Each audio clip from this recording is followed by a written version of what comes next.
G'day guys, how are we all? Hope we're all doing well, picking some locks and keeping it bloody legal. And welcome to the Sunday Beginner Series, where each and every Sunday I cover topics to help beginners build a great little foundation into this awesome sport known as Locksport, which is lock picking.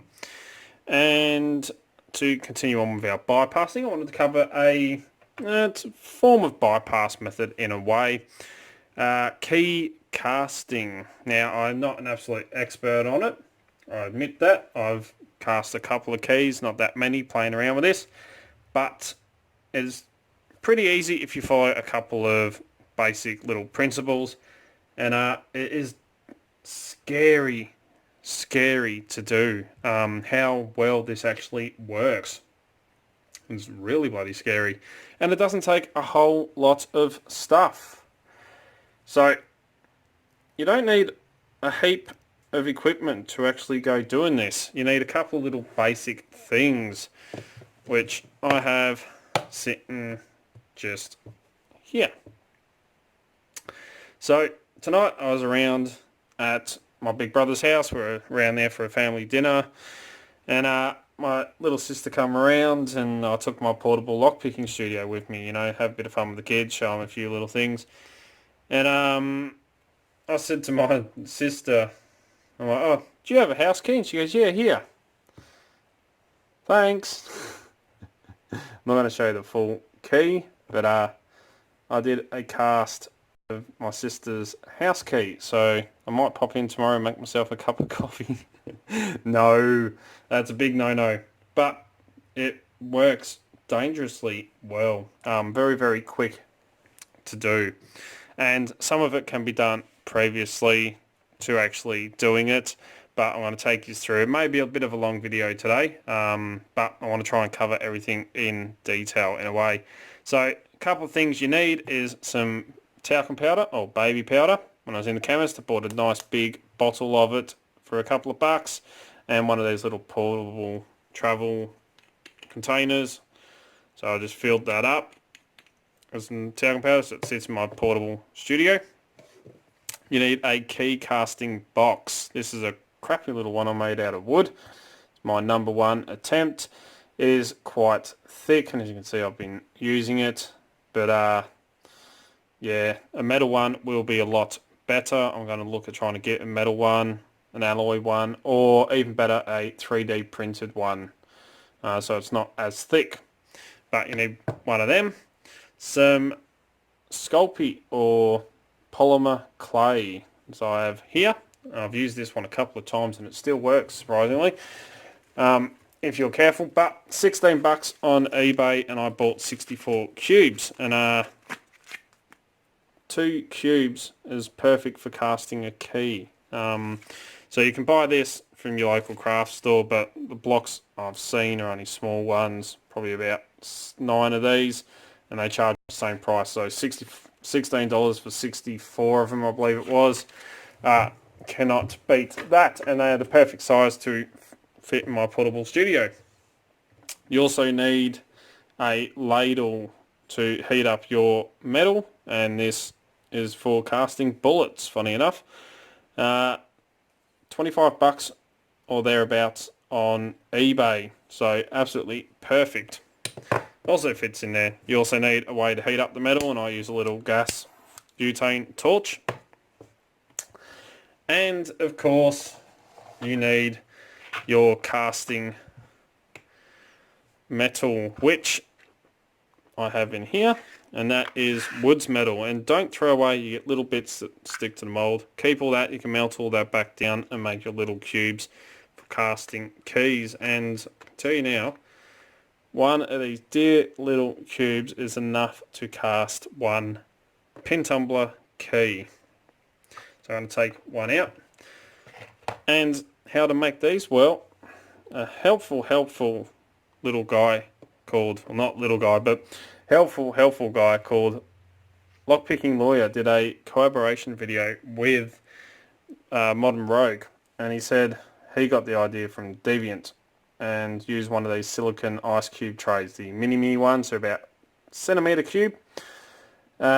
Works absolutely fantastic, and he was right. One of these cubes is the right amount of woods metal to make a key. So $3 on eBay, and you're laughing. So before we get into this, a little warning. Woods metal can be toxic. It contains lead, tin, cadmium, and cadmium is quite toxic. The fumes it gives off when it's heated, same as lead, you don't want to go breathing that in. It can cause liver, kidney trouble, respiratory troubles. It is toxic when heated up and the fumes start to come off. But this metal is fantastic because it has a low melting temperature of approximately 70 degrees Celsius. So there is a little trick to melting this and reducing your risk of inhaling any fumes. And as well, once you're finished with it, wash your hands because you will get little bits on your fingers, as you can see. I've got them on mine. You don't want to go putting that into your system at all. So definitely wash your hands very well afterwards before you eat or try and do anything like that. The other thing you will need is to get your hands on a key. And when I say how scary this is because it is super, super easy to copy or cast a key, as you can tell by my sister's front door key. And she was silly enough to give it to me. No asking why. I just said, you got a front door key? And she goes, oh, you're here. Bad mistake. So, very, very simple. Couple little things. And I'll show you a couple little tricks as we go through. And what I meant was scary. I mean, if you can get your hands on a key, any key, pretty much for a second, you can make yourself a copy and get access to the lock. And today we're going to try and duplicate this Lockwood key for the big 63mm beast 356S. So beautiful, beautiful padlock. You've seen me pick this one, but I chose this because it has some pretty good bloody bitting to it. So I thought it'd be a fun little casting job. So pretty much the prep, most of the prep you can do prior, so it's ready to go. And yeah, this isn't the best casting tray, but it works. So you take your polymer clay, and this is the bit you can do beforehand. And I'm just going to heat up this because it is a bit cold. If you warm it up, it's a little bit easier to work with. You don't need a whole lot. Just need enough to fill up one half of your tray. And I'm just going to lightly press him in there like that. And a little helpful trick is to take a follower or a little rolling pin and just going to level him out. And a little tip, you can spray your mould with, I use some Lock lubricant, it's still on there, but best is silicone spray. But all this stuff here fits in my portable studio. So I'm just going to roll him out like that, try and level him out as much as possible and make him nice and even.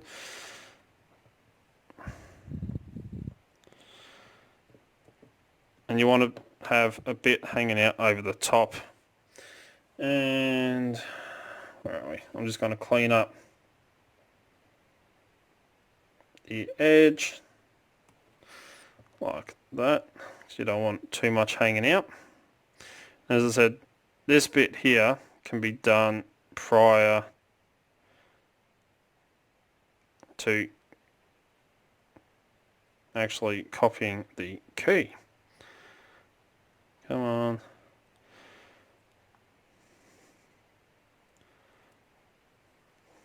So I was saying this out loud, you lower the IQ of the whole street. Wooden tray isn't the best, but we make do with what we have. So there's one half done. We'll quickly do the other half. Again, you don't need a whole lot, just enough to fill up your tray. Probably use a bit more up the end here. And again, I'm going to use my follower just to level him out, smooth him out, make sure I've got a bit of overhang. So this part here you can do prior to casting and have it ready to go, and then it only takes you a split second to cast your key.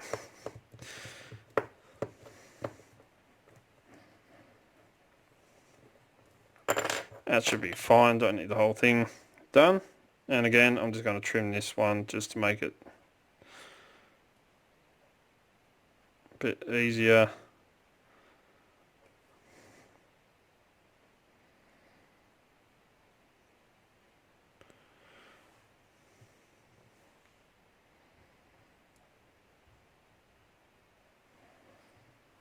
Like that. So she looks pretty good. Roll that up again. Yeah, I'm pretty happy with that. So we have our mould filled. And take a bit of the talcum powder and just put a nice little layer of it on here so that your mould doesn't stick together. And it smells nice, so why not use it? So this is extremely easy for copying a key. And dangerously scary how quick it can be done. So that bit there, you know, you can do prior, bit of greaseproof paper or a bit of a happy wrap, cling wrap on there. Have the two halves together, have it in your pocket ready to go, and you got your mold set up to make your negative of a key. Then all you need to do is, you know, get your hands on the key that you are trying to copy or duplicate. And you take one half your key, sit him down in the mold like that, and you're just going to lightly press him in. Not too much, just enough so he sits there. Then take your other half of the mold, and as I said, that's the part you can do previously. You're going to line him up. Try to. That's why that one's not quite level.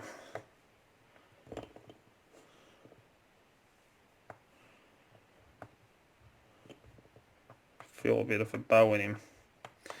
Just going to try and level him out a bit more. Still should be enough talcum powder on there. So take your key, sit him in where you want him, lightly push him in just enough so he sticks. Take your other half of the mould, sit him on, line everything up, and you know, you got access to your key, line him up like that, squeeze him in.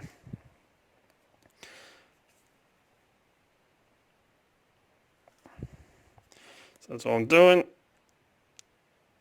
I probably put a bit too much polymer clay in there. As you can see, a bit of it's pushed out through the top, but you know, we have now copied that key. I just like to make sure I've got that bottom half of the key there copied. We have now got our negative. So now the careful bit, you got to gently just ease your mold apart. Talcum powder works very well when it comes to that. And then to take your other half of the key out, because you don't want to go damaging up any of that fine detail work, give him a flick and he pops out like that. And have a look at your mould, and we've got a pretty good bloody mould on there. I'm quite happy with that. And yeah, that side looks pretty good as well. So now we have our negative. That's the negative of the key. And, you know, you can give the person their key back, or, you know, goes back to them. There's no marks, nothing on there. Now we have our negative. Another little trick I learned from watching Deviant. You take a knife or a pen or something sharp, and on your mould, when you cast a key, you're pouring metal down into a sealed chamber, and if you're not careful, you can end up with an air bubble, because you know the air's got to go somewhere. So a little trick that he does, and I've tested and it works quite well, take your object on your mould, I like to do it down the bottom here, make a little valley that comes out, Don't have to go too deep, but just come up your mould and out the top like that. Then when you pour your metal down there, you got somewhere for the air to escape. And you know, that little bit that comes on there, it normally breaks off when you're trying to take it out of your mould, I've found anyway. But we now have our keys negative. Looks pretty good. The other thing I like to do is just at the top of the mould here, I'm going to take my thumb and just make a little well, a little valley in the top there. Do it on the other side, like that.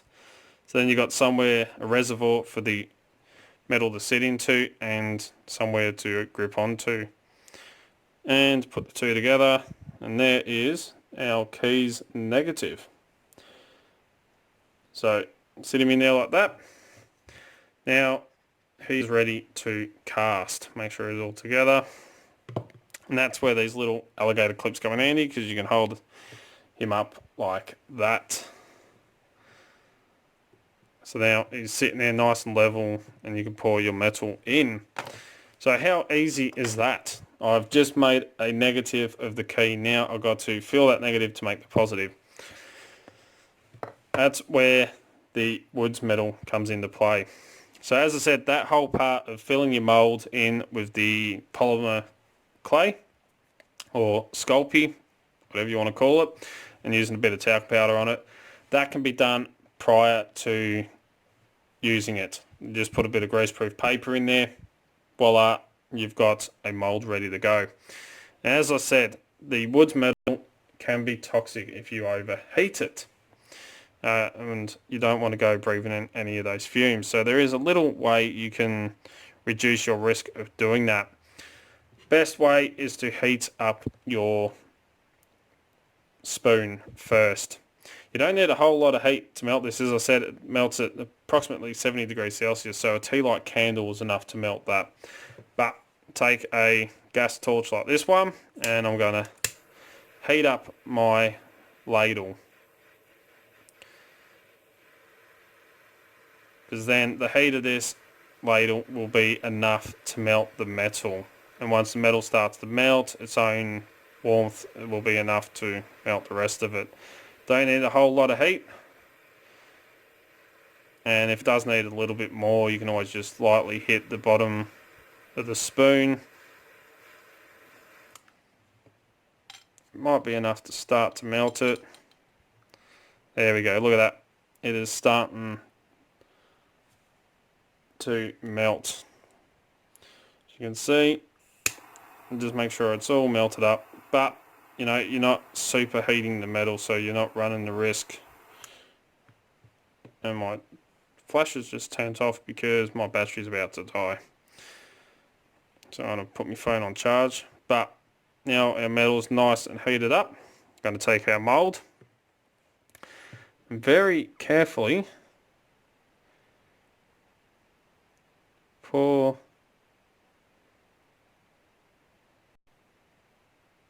the metal in. Now, this needs to cool before you open it. So while that cools, I'm going to go put my phone on charge. And then we can come back and have a look at the key.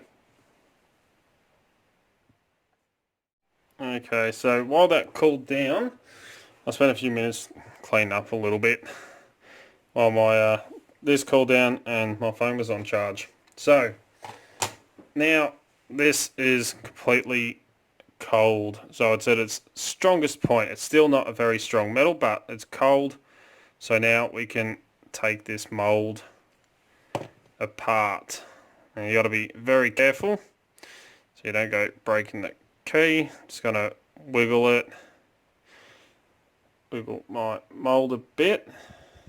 Come on. There we go. And still had a little bit of an air bubble. It's not too bad, but you can see a little little bit of a run down that chamber we made. We can take our key out. And we do have that dear little run, but let's have a look. Looks like a pretty good cast. Little air pockets like that aren't that big of a deal, but she looks pretty close. So we can just take that end a bit off.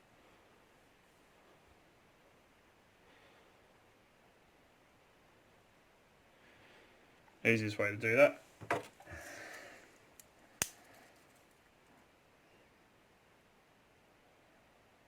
Just break it off with the knife there. Set that on there.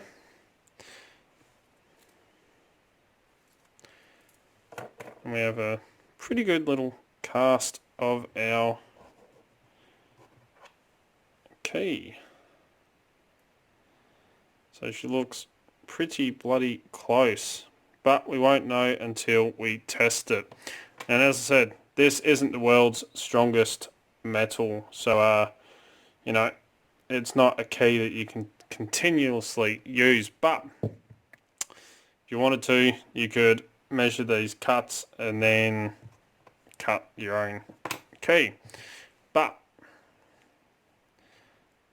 time of truth.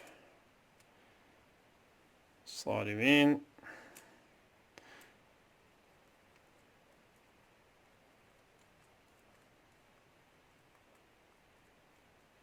And I need to wiggle him just a little bit. And she works. Look at that. So, you know, it's not the best key. It takes a little bit of wiggling.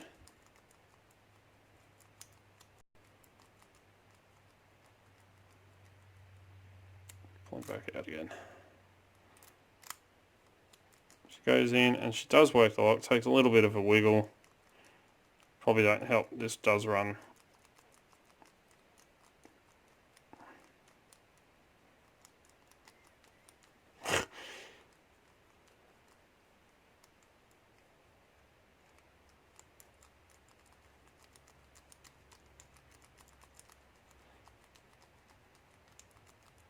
Come on, you worked before.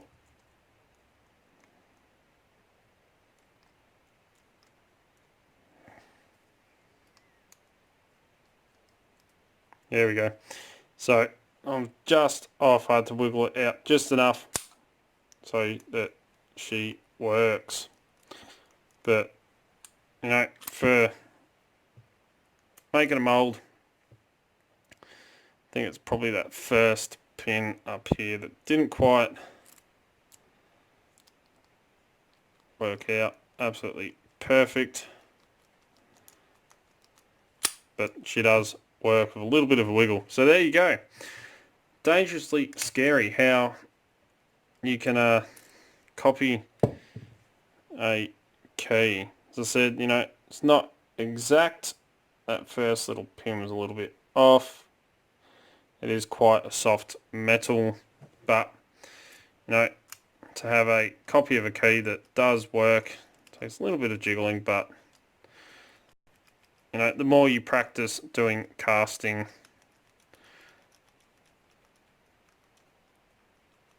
the better you will get at it. As I said, this is actually only the third time I've cast a key. So there you go. Proof is in the pudding. But, you know, super dangerous in the wrong hands. But she's pretty bloody cool, I have to admit. Trying to line these up in a way.